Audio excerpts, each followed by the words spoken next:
So this video is way overdue. I think I promised this video in like May? But this is the long awaited what I have read since my last reading update, which was in January. Other than the Trans Rights Readathon vlog, obviously those will be here. And which is also why we're filling my bedroom, because there are so many books here. I will put a picture of what my bed currently looks like with all the books on it. There's a bunch here because again, this is February, April, May, June, July, and August. So yeah, we're gonna go through everything. There's a couple books on here that I'm gonna talk about really quick because it's not in the stack, and if I don't talk about them, I will forget about them. So, Sunrise on the Reaping by Susan Collins. I read this shortly that it came out on audiobook. I loved it. And I am sort of with the camp people that I think the reason I loved it as much as I did is because Ballad of Songbirds and Snakes was so bad. I do not think that necessarily holds up to the original trilogy, but I still very much enjoyed it. The Secret Lives of Churchwomen. I wish that I had known that this is a very short book. I should say that right off the bat. I did not realize though that it was a collection of shorter stories, like vignettes. So you never really like stick with one person long enough to but you know, it was interesting. I just wish that I had known that going in, is all I will say about that. I think that is every book that I don't own physically. If there is a book I'm missing, I'm so sorry. I will link my Storograph down below though, because that'll be way more up to date. You can see what books I've already finished in September. So without further ado, let me get rolling. First up, we have History is Hip Hop by Questlove. This is part history, part memoir, which he clearly states up front. So if you're looking for like a comprehensive history, this is not it. If you are looking, sometimes artists get mentioned, but sort of briefly within the context of the time period. So if you're looking for more in depth about certain artists, this also is not that. Although we will get to one that I did also read in February that fits that category. But I think this is a really good starting off point if you're like someone who's just like really curious about sort of the history of the genre and a lens to which to look at the history of the genre. I think this is a really good place to start. And yeah. Next, I read Great Expeditions by Vincent Cummings. This was sort of an interesting book. It's part memoir, part literary fiction. It's categorized as a fiction. But this is about a black man while working on the presidential campaign for Barack Obama. Although he's never actually mentioned by name. It's always like the candidate. And then like depending on like what role at the time. So like the senator or the candidate, but it's very obviously who it's very obvious who it's supposed to be. This was interesting. I will say that. I quite enjoyed it, but yeah, no, it was wild. It's also like interesting as someone who was like reading this, but also like knowing certain things that I do. Like it was very weird, but I enjoyed it. I very much enjoyed it. Like if you're looking for an interesting sort of coming of age story that also deals with politics, this is not a bad one to go with. Then I read The Stone Sky by N.K. Jemisin. This is the third and final book in the Broken Earth trilogy, and I loved it so much. And if you've never read this series, I highly recommend. 10 notes. Sorry, I'm rapid firing through some of these because if I talk about them in depth, we will be here for forever because there are so many books. Next up, we have Medgar and Marland. Medgar Evans and the Love Story That Changed America. This, as someone who was homeschooled and then went to public school for only 2 years, or 2.5 years, I know very little about like the civil rights movement in the United States. And so this was such a good lens to read more about that history. And I really enjoyed this. I actually originally listened to this as an audiobook, and I found this copy at my bookstore. It was in their bargain section, so I picked it up because I wanted to have a hardback copy of it. I actually wanted a copy of it, period, but I'm glad that I managed to get a hardback. Now, as I mentioned, there's another more in-depth hip-hop book that I read. That is The Butterfly Effect, How Kendrick Lamar ignited the soul of Black America. This is a fascinating read. As someone who's newer to listening to hip-hop and specifically Kendrick Lamar, this was a fascinating read, and I highly recommend, if this is a subject matter you're even interested, like even a little bit interested in reading, I can't recommend this book enough. Okay, so that was first stack. Next, still in February, we had Irresistible Doubt. Nope, sorry, not that one. Oh, I grabbed the wrong book. Divine Intervention from the same series.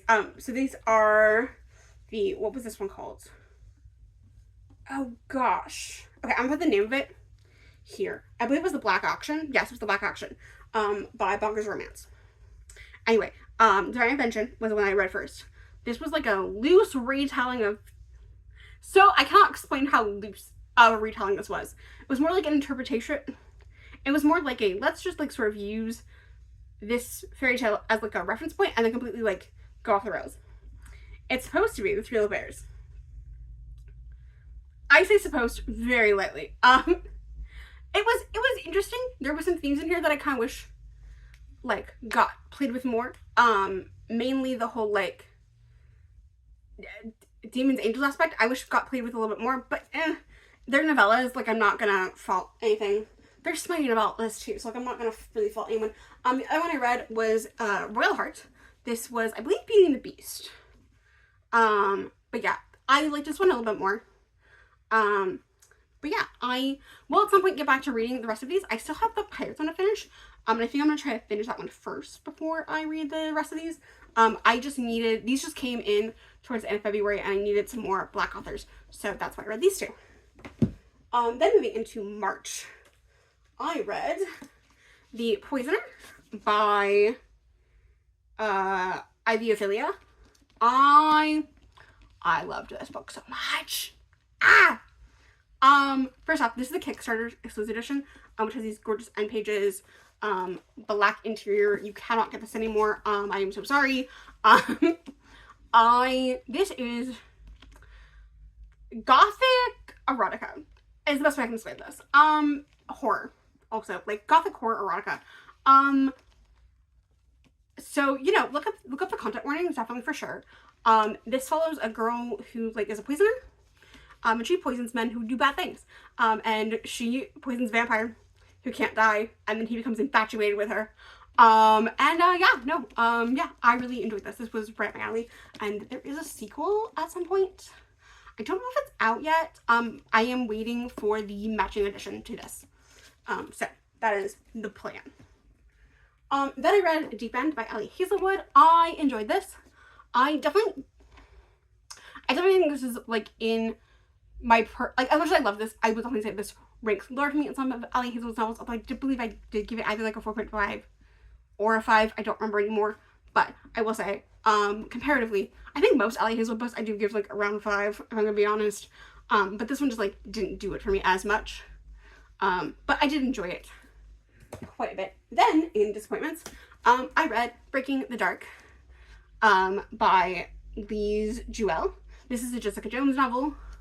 I did not care for anything that was actually part of the actual like mystery, and I loved all the Easter eggs and the comic book things, and I loved like Jessica and Luke doing domestic things like going to IKEA, or sorry, Jessica going to IKEA and then building it, and then Luke being like, you could have asked for help.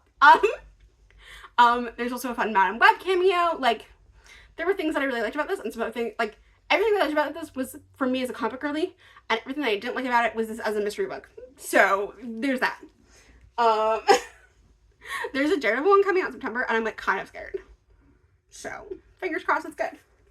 Then I read How Not to Drown in a Glass of Water by Angia Cruz. This is a very short novel that's told in sort of like interview formats. As this girl's coming in, as a woman's coming in to like get help from like a career center basically. This was fine. I think that other people might enjoy this more than me, and that's valid and fine. So there's that. Then I read, now if you saw the Trans Rights Readathon, if you saw the Trans Rights Readathon vlog, you will have seen all the books I'm about to talk about. I also realized there are 2 books on here that I forgot about that should have been at the front, and we're not talking about books that I read that I don't own. Tomorrow Will Be Different. This is a memoir by Sarah McBride before she became a house rep. So it's about her life and her advocacy before that. I believe, as I mentioned in the vlog, I really wish that I had known ahead of time that her spouse, I believe her husband, died of cancer. That would have been, like, nice to know up front. Like, obviously that's not a trigger for me personally, but I think that, like, I wish that more people had talked about that going in. So I'm very clear with it up front that when I talk about that book, that, like, that is a heavy theme throughout the book. Also, I read Miss Major Speaks, which was sort of an interview. And because it's like an interview, like, some of it feels very fractured, and, like, some of it sort of, like, I don't know, I feel like it could have been cleaner, but, like, obviously it is, like, a transcript of an interview, which is why I chose not to, like, rate it. But anyway, on to things I did rate. A Gentleman's Gentleman by T.J. Alexander. I just found out they're making a sequel to this. But this is one of my favorite historical romances that I've read this year. I think the 2 books by Kate Sebastian that I've read, like, don't quite hit the same mark, but, I just finished, spoilers, I just finished, oh gosh, what was it? The Lawrence Brown Affair, which reminded me a lot of this in the sense of, one of the characters in that is also autistic, and so that way it reminded me of that. But yeah, no, this was so good. I loved it.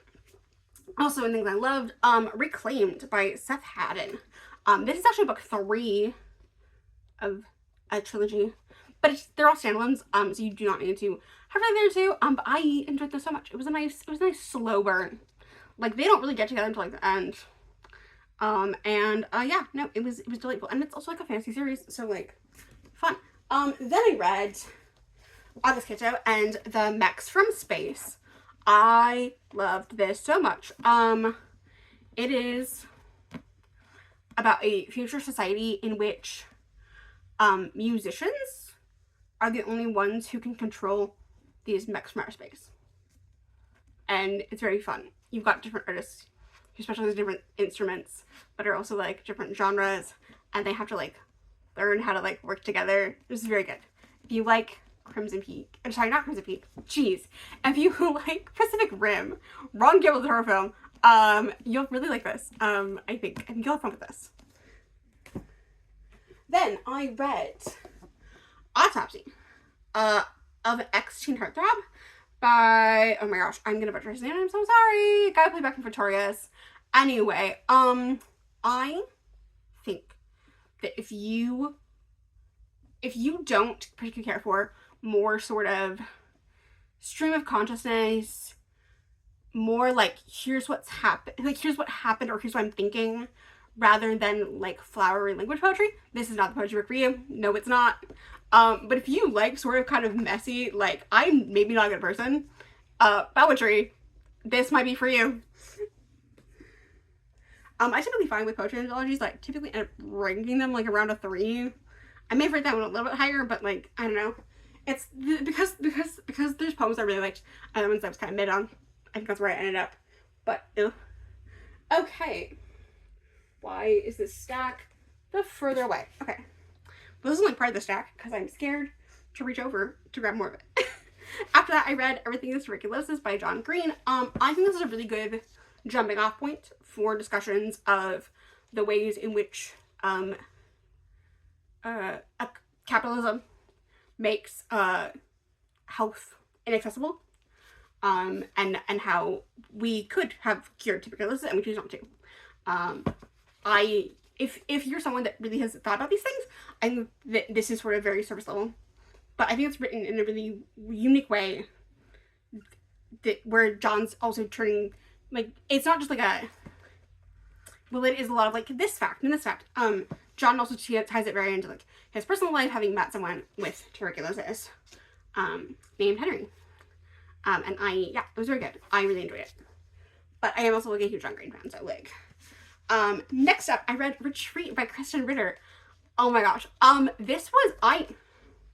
Look, this book comes in, I think, just under 300 pages. Actually, no. This book is it's 246 pages. And I love that. I love that this book just knew what it wanted to be and then just executed it flawlessly. I could not stop like reading this book. It was so good. It was so good. This was easily my favorite mystery that I've read all year. I don't normally read a whole lot of mysteries, but this was so good. Which isn't surprising because I loved Bonfire. But yeah, this was so good. Then I read The Silence Club by Chris Hayes. I will say that I have very mixed feelings with this book. I like this book quite a bit. This, at least, isn't like all technology is bad, but there is some other things that I take issue with in this book. It's very weird. For a book that is about our lack of attention spans and the ways in which attention has become the world's most endangered resource, the walls of text feel a little bit harder to read. As someone who was struggling to find this book gripping at times, that was not helping. And again, I really like Chris Hayes' other book, A Colony Nation. I have his other book, Twilight Elites. I just haven't read it yet. But yeah, it was disappointing. It was a little disappointing. I'm not gonna lie. But I think that if you are looking to think critically about the ways in which our attention is being monetized, that this is a good stepping stone. I just, again, found it lacking in some areas and was disappointed by the choice of amount of font and typeface. It's just a personal beef. Okay. I'm gonna see if I can lean over it and not knock a bunch of stuff over. You know what, if I move all of this, I'm not editing any of this out. I'm so sorry.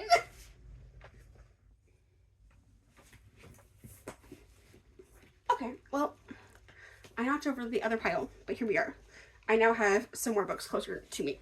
So, after finishing that, I read Sweet Obsession by Katee Robert. I loved everything in this book that was the relationship. And I didn't care for anything that was happening outside of the relationship that was furthering the plot of the series. Which was really frustrating. Because now that we are 7 books. No, this is book 8. Sorry, now we are 8 books in the series.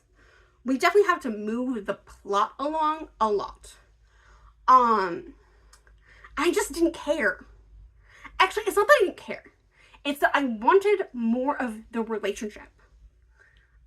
This is Poseidon and Icarus, and I loved their dynamic so much. And I was not interested as much in the political goings on to try to get the main bad, who I will not say if you haven't read the series. I didn't care for the stuff they were trying to do to get her to maybe lose, or maybe be try to outsmart her, because obviously that wasn't gonna work. We have 2 more books, but it is what it is. Then it was May, so I read a bunch of comics. Starting with Devil's Reign Superior 4. I didn't really care for a bunch of these sort of smaller tie-in storylines to Devil's Reign. But this was my least favorite of all of them, so that was kind of a disappointment. Then I read both volumes 1 and volume 2 of The King of Killers. This is a Punisher run. I loved this so much. Oh my gosh. This was delicious. So the entire concept is that Frank Castle, the Punisher, is now in charge of the... Hang on.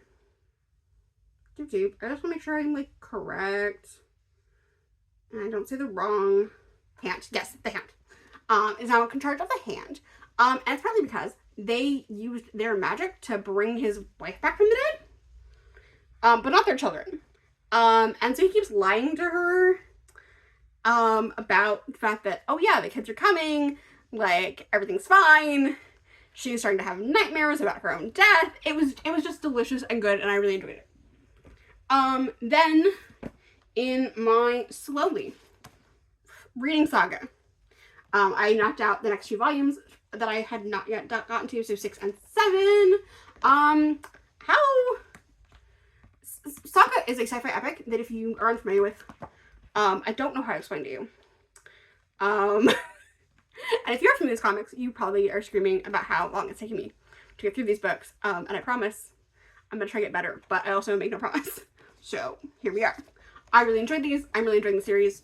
I do need to get on it. I did not read all of these in a row, but I'm gonna talk about them in a row because I don't have a lot to say about the series. I have much more to say about the series overall than I do individual volumes.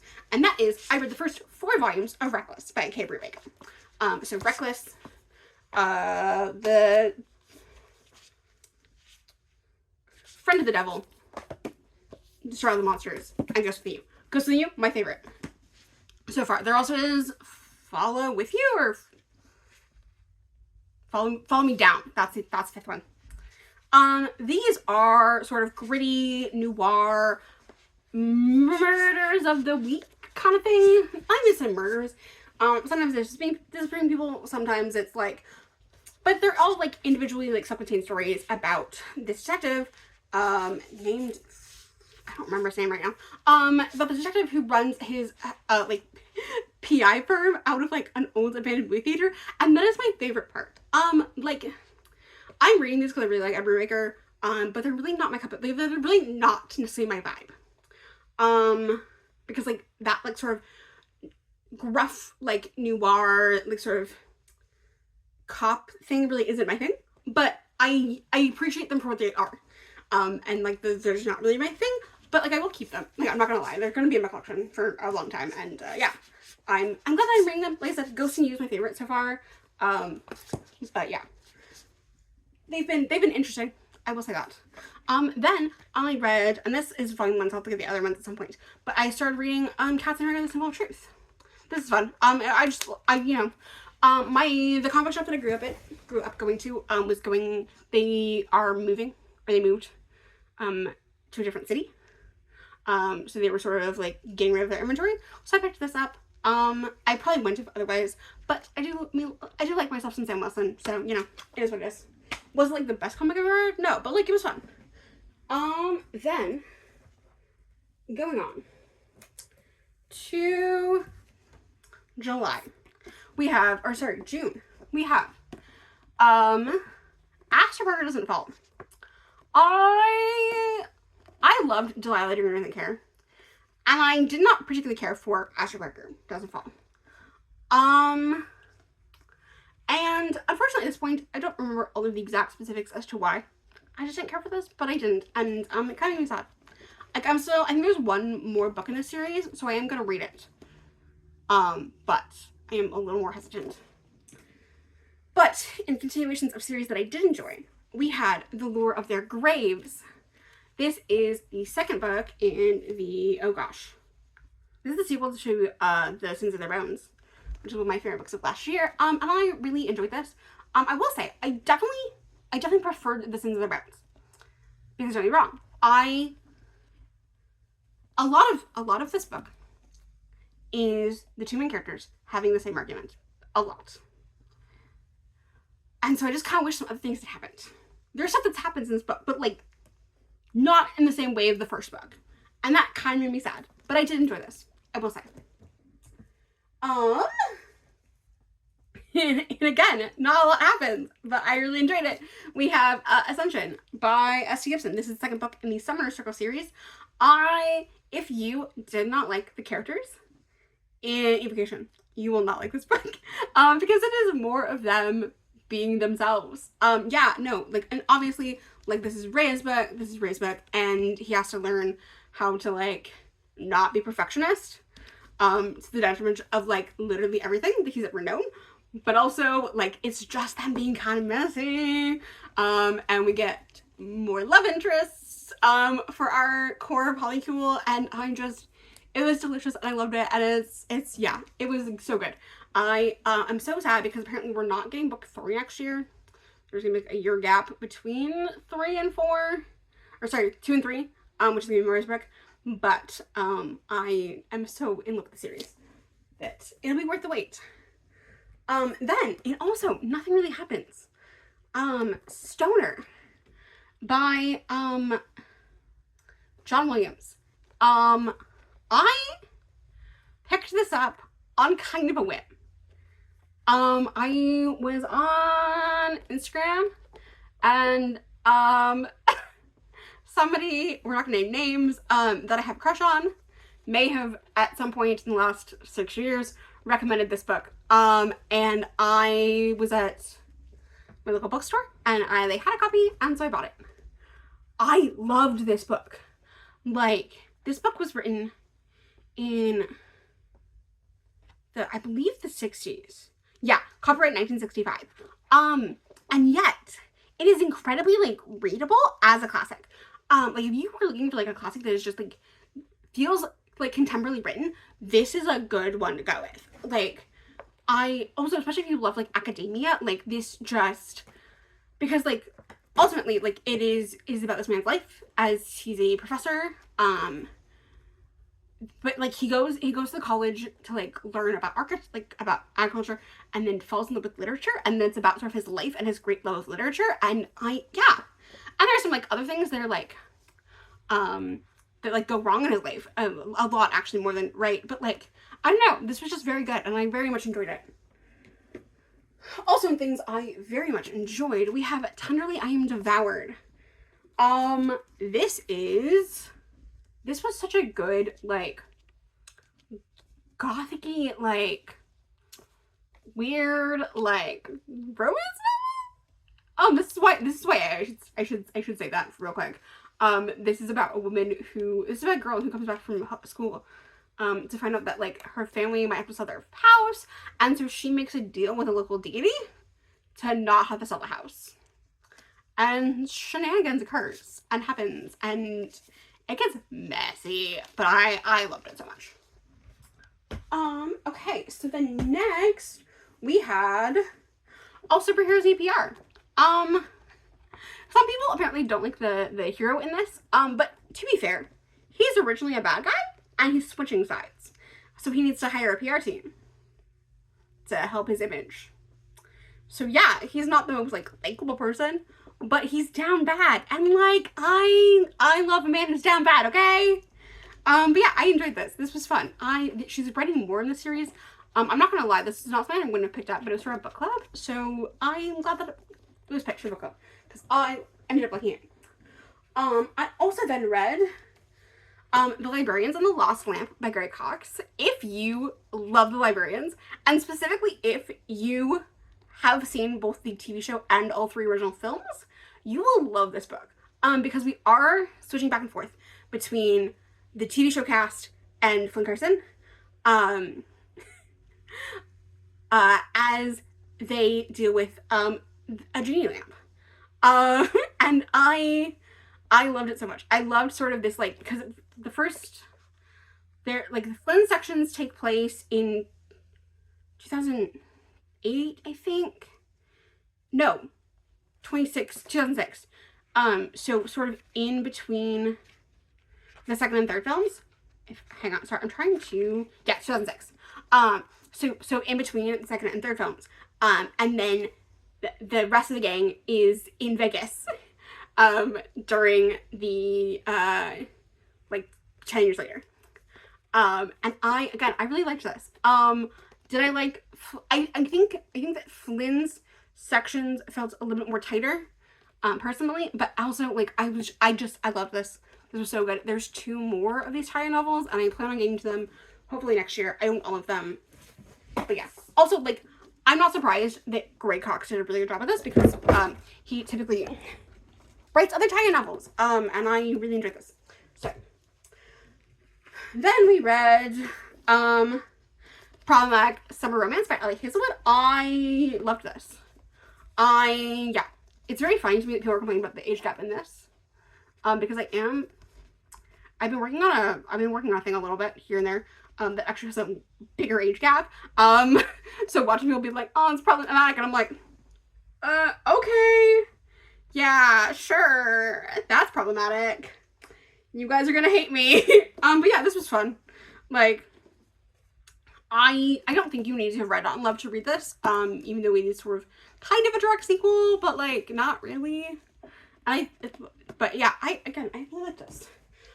Then I so then I read A Lesson in Thorns by Sarah Simon. This is book one in a series. There are 4 books. And maybe it's because I've read too many other like modern romance series where the second book isn't really a sequel. I was not expecting there to be a cliffhanger. And then there was, and then I was mad about it because how dare I have to wait till I read book 2. But this, if you were looking for sort of dark, not dark academia vibes.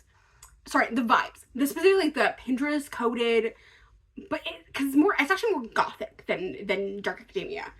So I really, like that sort of fall, like haunted house vibe, but a haunted church instead.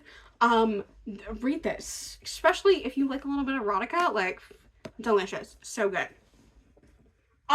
Then in mediocre, I read Starting and Drowning by, sorry, no, not Starting and Drowning, Attracted and Tied by Alison Shaft. On paper, this sounds up my alley, and this cover is gorgeous. I love it so much. But I didn't really care about anything that was happening, or the plot, or the characters, and I was kind of mad about it. So, it may have gone straight from in my hands when I finished it to the pile of books that I plan on getting rid of at some point. So, there we are. Then afterwards, I read The House of Freak by Casey Sinclair. Sorry, by Kay Sinclair.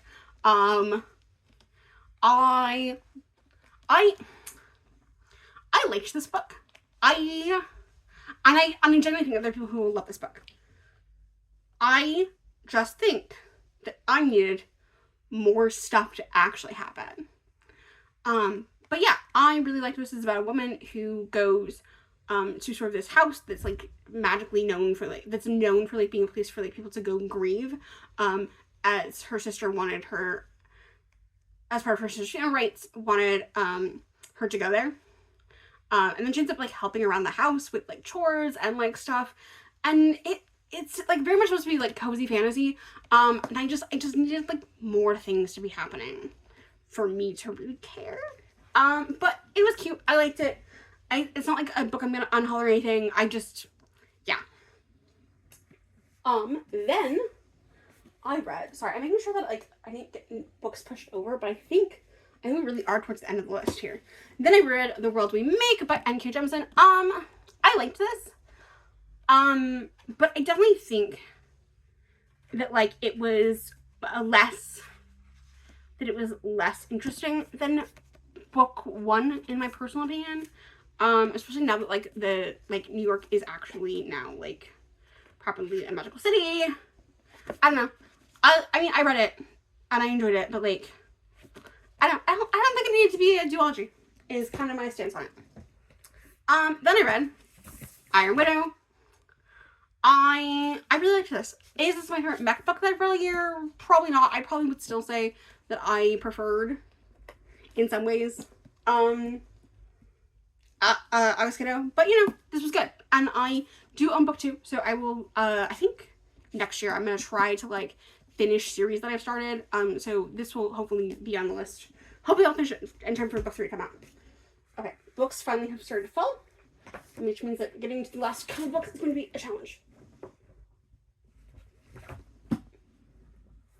Okay, so the last 3 books, and then we're done. Oh my gosh, I hung for like a half an hour, and I'm hopefully you're still here enjoying this. I don't know. Then I read The Chosen and the Beautiful by I'm sorry, I'm not going to try to pronounce that. This is a very interesting retelling of The Great Gatsby. Set in 1920s, in which magic is just kind of like known, but also like not really practiced. But then like it seems that like some cultures have very specific kinds of magic. It's very interesting. It's really interesting. It's about Jordan Baker. In this, she's Vietnamese, and the Vietnamese people who practice magic are able to use paper to create like sort of illusions of like dragons or people. It's very interesting. And it was a really interesting sort of thing. But again, this is being told purely through Jordan Baker's like point of view and as a Asian American, and it was so fascinating. One of my favorite scenes in this book is she like goes to like a like restaurant, and it's other Vietnamese people, and she feels so out of place because she's been so Americanized that like she feels out of place amongst her people, and it's such an interesting commentary, and I really enjoyed it. As someone who also likes Great Gatsby. Then I read Contested Boundaries, A Pacific Northwest History. I bought this in college for a class that I was taking, and I kept it. Because we didn't read all of it. And I always thought, like, oh, I'll get around to reading the whole thing. It's been almost 10 years. Maybe not quite 10, actually, because I graduated 9 years ago from high school, so it's not quite there yet, but it's been a while. And I have never read it all. I don't think it's what I'm gonna, like, keep in my collection, but, I'm glad that I did, as someone who's grown up in the Pacific Northwest my entire life. Like, I just thought this was very important for me to, like, read. So, now I have. And then, because, so September normally for me is backlog month, which is where I, like, start with the top of my, like, I have a digital TBR that's like a Storygraph, and then I have a written TBR that's like sort of a a more curated list of things I'll think I'll get around to quicker. And September is normally when I like start at the top of the list and I just work my way through the books that I own. I started early in September because I got through all the books I wanted to read in September or in August. So that's why I read Contested Boundaries, and why I also read volume 18 of My Hero Academia. I don't really feel like I need to talk about this, like, because either you know about My Hero Academia because you've seen the anime, and you're either at some point going to read the manga, or you are reading the manga, or you're like not going to. So like I don't really know what to say about this, especially because it's volume 18. I will probably get around to 19 this month, but I haven't yet. But yeah, that's everything that I read in February through August. Thank you so much for watching and hanging out with me, and I will see you next time. Bye!